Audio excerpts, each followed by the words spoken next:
नमस्कार मैत्रिणींनो, Sunday special आज चिकन आणलेलं आहे. चिकन स्वच्छ धुवून झालेलं आहे, शिजवून झालेलं आहे. आता आपण इथे खोबरं आणि हरभरा डाळीचं वाटण टाकून दिलेलं आहे. कढीपत्ता, आलं लसूण पेस्ट, टोमॅटो आणि कांद्याची पेस्ट पण टाकून दिलेली आहे. आणि आता 1 मिनिटभर आपण हा मसाला चांगला परतून घेणार आहोत, जेणेकरून आपल्या कालवणाची टेस्ट वाढेल. बारीक गॅसवरच आपल्याला मसाला परतून घ्यायचा आहे. बघा कसं तेल सुटलेलं आहे खोबऱ्याचं. तर इथे घरचा मसाला टाकला आहे, मिरची पावडर टाकली, धने पावडर टाकलेली आहे. पुन्हा एकदा चांगलं मिक्स करून घ्यायचं आहे आणि बारीक गॅसच ठेवायचा आहे. मसाला चांगला परतून घ्यायचा आहे.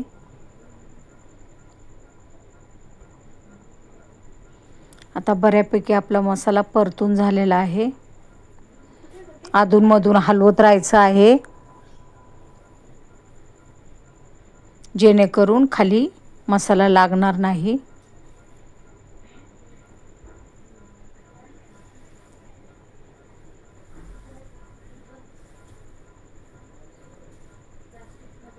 तर त्यामध्ये आपण चिकन टाकून देऊया आणि अलगद हलवून घेऊया, कारण आपलं चिकन शिजलेलं आहे, तुकडे होऊ नये म्हणून अलगद हलवून घ्यायचा आहे मसाला सर्व बाजूने. आणि पाणी टाकून आपल्याला कितपत पातळ घट्ट करायचं आहे तेवढं आपण पाणी टाकून देणार आहोत. आता त्यामध्ये गरम मसाला पण टाकून देणार आहे.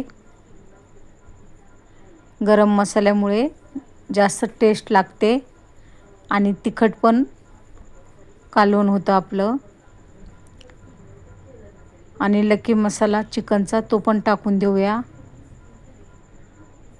जास्त. मसाला टाकल्याच्या नंतर चांगला हलवून घ्यायचा आहे, जेणेकरून आपला मसाला सर्व बाजूनी हलवून घ्यायचा आहे आपल्याला.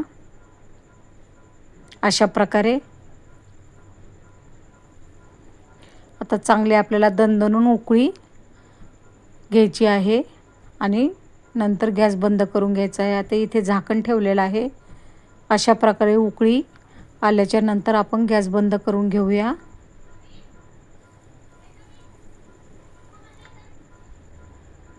मस्त झालेला आहे आपला चिकनचा रस्सा. थोडीशी कोथिंबीर टाकून देऊया आणि लगेचच सर्व करूया. अशा प्रकारे आपलं चिकनचं कालवण तयार झालेलं आहे. झटपट. आवडल्यास नक्की लाईक करा, शेअर करा, सबस्क्राईब करा, व्हिडिओ बघत राहा, कमेंट्स करा. भेटूया पुढच्या व्हिडिओमध्ये.